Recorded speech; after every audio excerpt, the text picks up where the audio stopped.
Yes guys, how's it going? Welcome back to a new video on this Friday evening.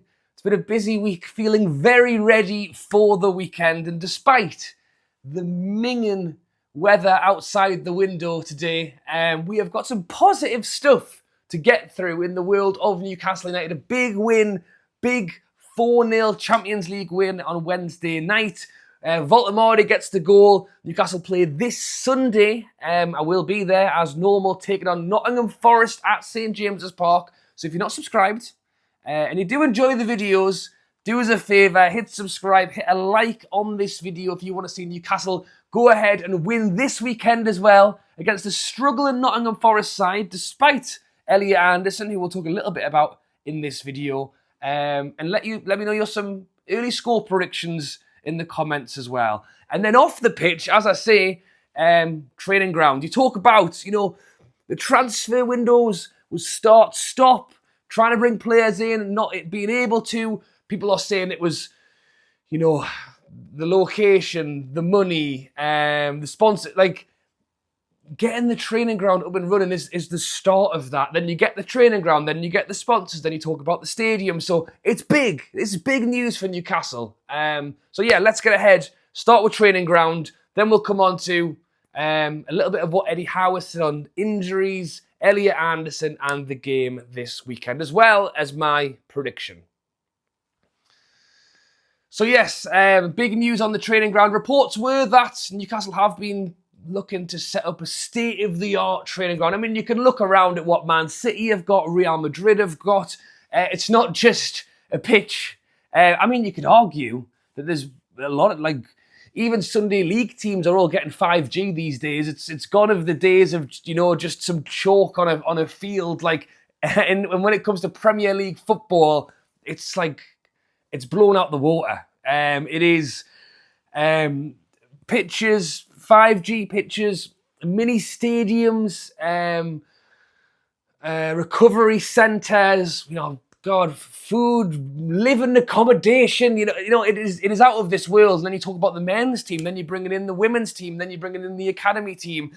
And it's been no lie. I mean, from the moment Amanda Staveley and the owners came in, they made a big movement to try and improve the current training ground.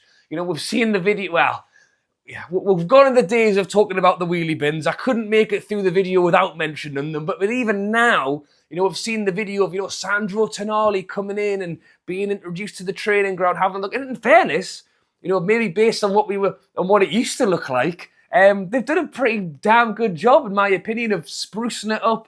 Eddie Howe wanted to have a social area for the players with football, ping pong, and all these kind of things. But undeniably, Newcastle playing Champions League football, fair enough, St James's Park is that the place where they go and play the games. That is where we bring the atmosphere. That's when the fans go ballistic. That's where, we'll talk about stadiums a different day. But quite often, I think it was the Barcelona manager talked about St James's Park being one of the best atmosphere in the Premier League. St James's Park has got so many accolades for what it can bring to the team. The training ground, fair enough, isn't that, but it is actually where the players spend, 99% of their time. And when a player is having a look around, they want to be like, oh, this is really good. This is where I want to be. Not you take baths out in the paddling pool at the back, do you? So yes, that's why Newcastle have worked so hard to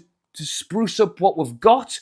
But moving to a bigger, better training ground is not just better for the current players. It is the attraction for new players. It is the transfer window we had was tough. It was start stop. It's a new world. It is. Players are interested in this kind of thing. Players want to know they're going to get looked after. They want to know they're going to get 5-star food when they come in. And you could say to me, Rob, what the hell's happened to football? Which is also a fair comment. But you can see why it's becoming such a massive thing, and it's great to see that Newcastle are starting to make moves to make it happen. And then you go into sponsorship and money side of it as well.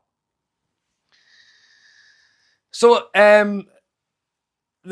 the news or the reports coming out are saying that they were looking at Gossip Park, Gossip Racecourse, they were looking at Ponteland, but essentially It was too expensive for the billionaire PIF owners. No, I'm only joking. I think they're a business, you know? And this is what we'll come on to with the stadium, the idea that maybe Newcastle will fund half of the project and the owners will pay for the other half. As much as they've got all the money in the world, I think they're still class, you know, it's still a business of theirs. So it's understandable that they wouldn't just, I don't know. I've just basically bigged up exactly why we should spend the money on the training ground and now defending the reasoning for why we wouldn't spend the money on the training ground. So, yeah. Anyway, the reports are that the location, or maybe it's size, to be honest. Because although there is a lot of land at the racecourse, I mean, yeah, it's pretty massive, to be honest. Anyway, Seatonburn is the location that is being touted as Newcastle's now number one option for the new training ground. It is right on the main road between the motorway and the A19, or the A1, the A19, which is why it makes sense. I was reading, it was saying that apparently they like the location because it's great for public transport. I mean, I don't know how often we're going to see Tonali on the bus, but maybe if it comes down to the academy, the kids getting there and all that kind of thing, then maybe it starts to make sense. But when I read it, it did make me laugh. I just thought, yeah, getting on I don't know what number bus goes there. Getting on and Bruno's, you know, getting his bus pass out. That would be pretty funny, to be fair. But it has reportedly all of the things I mentioned earlier on. So that is the attraction for players. That's the ability to, you know, who knows? Maybe it worked out in the end with Nick Voltemade, but it was no denying that we spoke to a handful of players prior to that.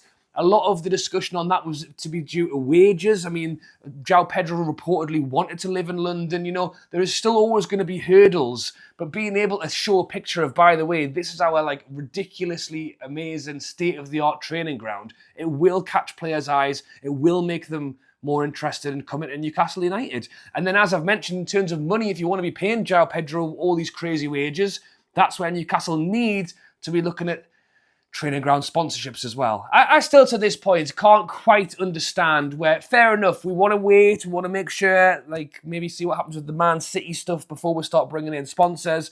Maybe we want to wait.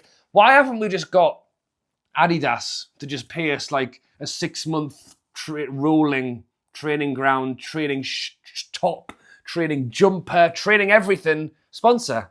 You know, even if it was, you know, a couple of grand. We're a Premier League team, 100 grand a week or something. I don't know. I don't know what the going rate is, but it would be more than we're making right now. And it could be funneled into the players, into the wages, into the kitty. So yeah, it seems odd that we haven't.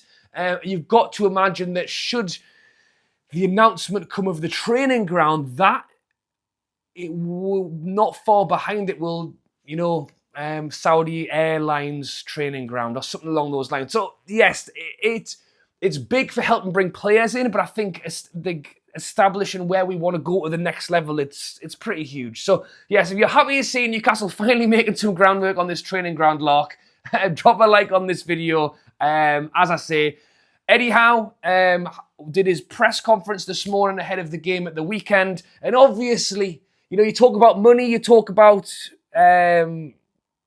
PSR and try to avoid doing the right things to enable us to progress.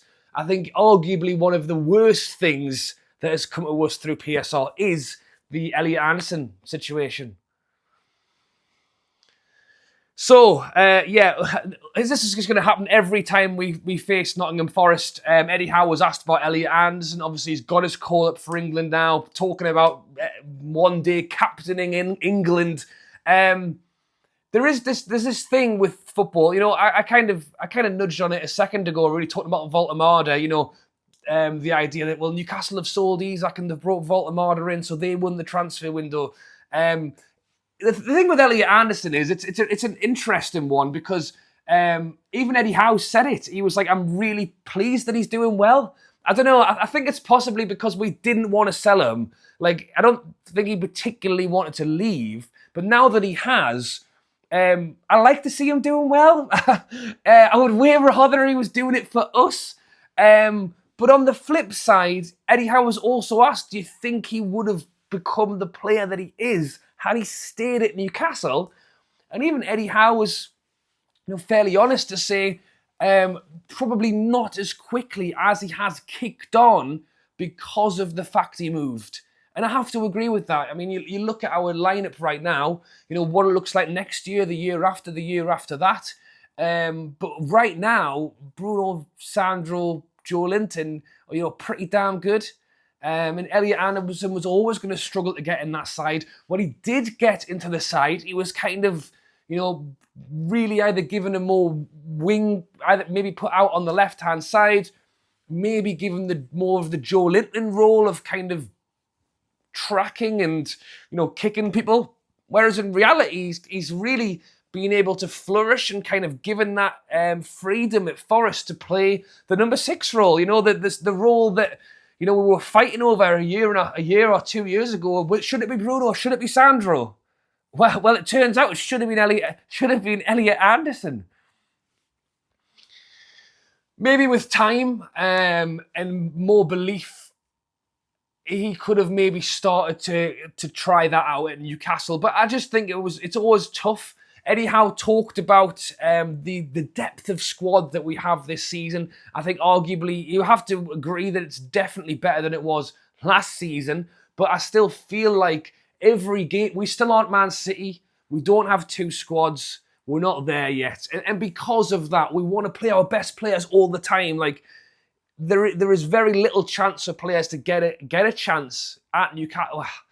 Miley had his chance. Miley's getting his chance. That's been really positive. But it's tough, because you always want to do so well. And when you've got Sandro and Bruno, maybe we should have given Anderson more of a chance. But that's hindsight. Anyway, we'll be very interesting. Undoubtedly, he will get a fantastic roar of applause from the Newcastle fans at some point throughout the game. Not if he scored, I shouldn't imagine, but maybe if he gets subbed off with 10 minutes to go and we're winning 5-0, we can clap him then. But in terms of how we go into this game, I've got to be massively positive going into this game.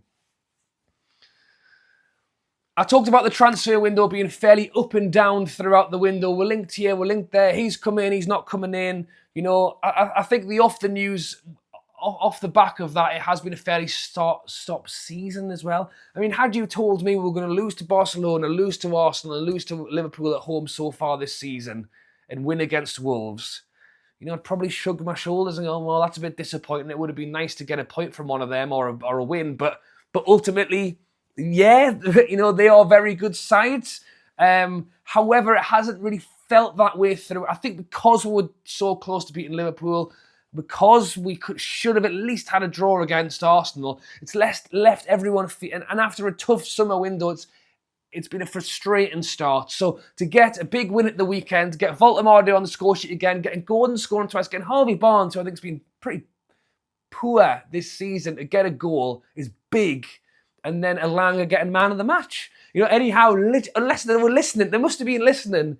Eddie Howe literally spoke about how he doesn't believe that the wingers have helped support our new striker. And literally in one game, 3 out of 4 of them either get a goal or an assist and play really well. So who knows, is it Jacob Murphy's turn this weekend to do that?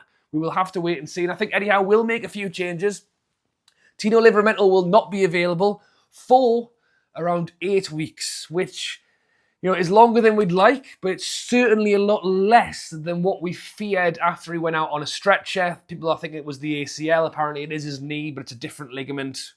Apparently he's going to be on the mend, and let's not forget we're going into the international break as well. So, 2 of those weeks actually wouldn't have been playing anyway. So fingers crossed Tino gets back quickly. I mentioned squad depth a minute ago. Trippier did really well on Wednesday night. I think Chow and Botman are looking really solid. I would like to see Hall at left back this weekend rather than Dan Burn, but will Dan Burn be dropped by Eddie Howe? Will he mix that up as well? We'll have to wait and see. Mentioned them already. Joe Linton, Sandro and Bruno, I should imagine, unless he gives Miley a whirl, who I think's done okay. I think he's done okay.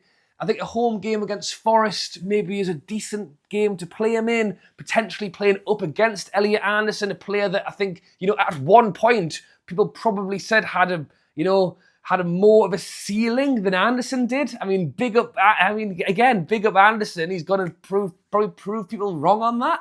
I would like Miley to fight for what his future can be and see what he can do. And then up top, I think you have to keep Gordon in, and then maybe keep Elanga as well.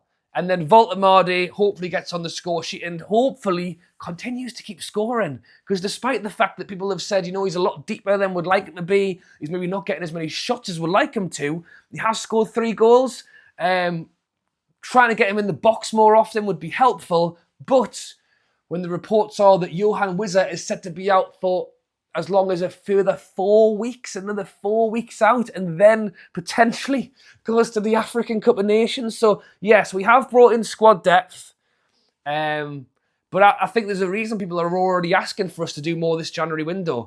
As soon as, fair enough, we felt stronger this window.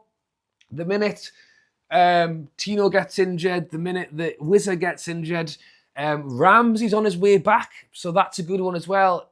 You're looking around and we do have replacements, but Emil Kraft is probably still a lot closer to being in the starting lineup than I'd probably prefer him to be. Seeing Lascelles come back on the pitch for the first time in a million years, the veterans of the veterans. I think they do great things behind the scenes. I think they can still add to the squad and be part of it, but I think we could do with a little bit more. And Eddie Howe has spoken on that, and I think kind of coming full circle on this video, the ability to really press on and add to the squad, hopefully with a little bit this January, to have the training ground, have the money coming in from the training ground sponsors, having the money coming in from the training ground shirt sponsors, can bring us to where we want to be. And I think that's why that is so important off the field as well.